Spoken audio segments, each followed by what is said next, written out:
আসসালামু আলাইকুম। Hello viewers, কেমন আছেন সবাই? দেখতে পাচ্ছেন আমি কিচেনে চলে এসেছি। রান্না বান্না শুরু হয়ে গিয়েছে।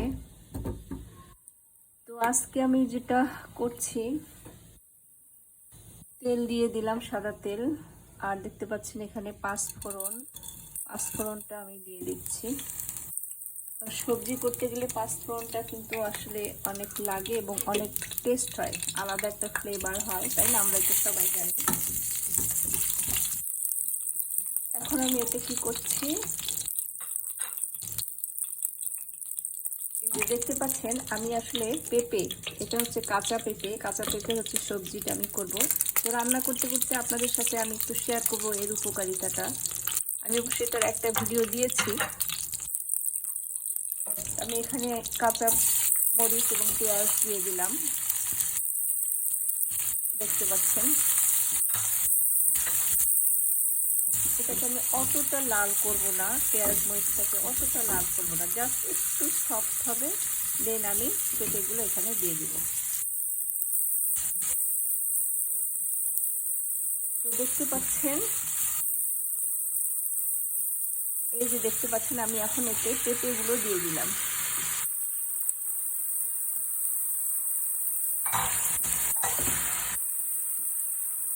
এবং আমি এখানে একে একে একটু লবণ দিয়ে দিচ্ছি,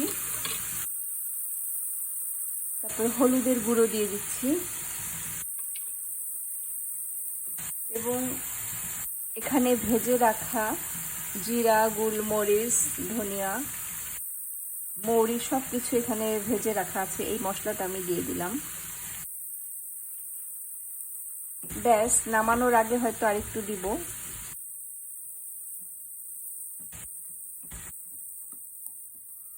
আমরা জানি যে কাঁচা পেঁপের উপকারিতাটা আসলে আমরা কিন্তু সবাই জানি, তাই না? যে এটা কি হয়, যে কাঁচা পেঁপেটাকে কি বলা হয়, যে এটাকে আসলে সুপার ফুড বলা হচ্ছে, যে এটা কি কোষ্ঠকাঠিন্য দূর করতেছে, যাদের পাইলসের প্রবলেম আছে, হ্যাঁ, তাদের দূর হচ্ছে, অ্যাসিডিটি দূর হচ্ছে, ডায়রিয়া, ত্বকের সমস্যাজনিত যত রকমের প্রবলেম আছে সবই কিন্তু দূর হচ্ছে। এবং বিজ্ঞানীরা কি বলে, যে বিজ্ঞানীরা বলে যে ভেতরের সৌন্দর্য যদি কেউ ঠিক রাখতে চায় তাহলে কি হবে, ভেতরের সৌন্দর্য যদি সে ঠিক করে তাহলে কি হবে, বাইরের সৌন্দর্যটা কিন্তু অটোমেটিকলি কিন্তু ফুটে উঠবে, তাই না? এটাই হচ্ছে কথা। আর এই সবুজ কাঁচা পেঁপে, এটা যে এতটাই উপকার,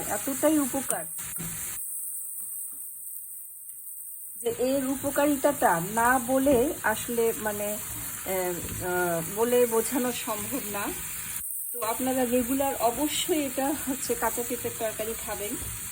আর এই কাঁচা পেঁপে যদি সকালবেলা কেউ যদি খালি পেটে রেগুলার খায়, অনেকে গ্যাস্ট্রিকের প্রবলেম থাকে, গ্যাসের প্রবলেম থাকে, ওষুধ খেতে হয় গ্যাস্ট্রিকের, তাহলে কিন্তু তার একদম নির্মূল হয়ে যাবে কাঁচা পেঁপে। এটা এতটাই উপকারী, শরীরের যত আমাদের বিষাক্ত পদার্থ আছে সেগুলো কিন্তু সব কিন্তু বের হয়ে যায়। আর কি হয়, যে এটার এর মধ্যে কিন্তু দুটি কিন্তু এনজাইম আছে, হ্যাঁ, এবং কার্বোহাইড্রেট এবং চর্বি ভাঙতে কিন্তু এটা কিন্তু সাহায্য করে কাঁচা পেঁপে। দেশের বাইরে তো এটার প্রচুর গুণাগুণ, এর আঠাটাকে তারা প্রচুর মানে ওষুধ তৈরি করে, কাজে লাগায়। এই জন্য আসলে প্রতিটা বাড়িতে পেঁপে গাছ লাগানোটা উচিত। মানে এখন তো আমরা কৃষি করি কিভাবে, ছাদ কৃষি সবার বাড়িতে বাড়িতে, তাই না? ছাদের মধ্যে আমরা টবের মধ্যে লাগাতে পারি। তো ঠিক আছে ভিউয়ার্স, আপনারা অবশ্যই জানাবেন কাদের কাদের পছন্দ, এইভাবে খান আপনারা। আল্লাহ হাফেজ।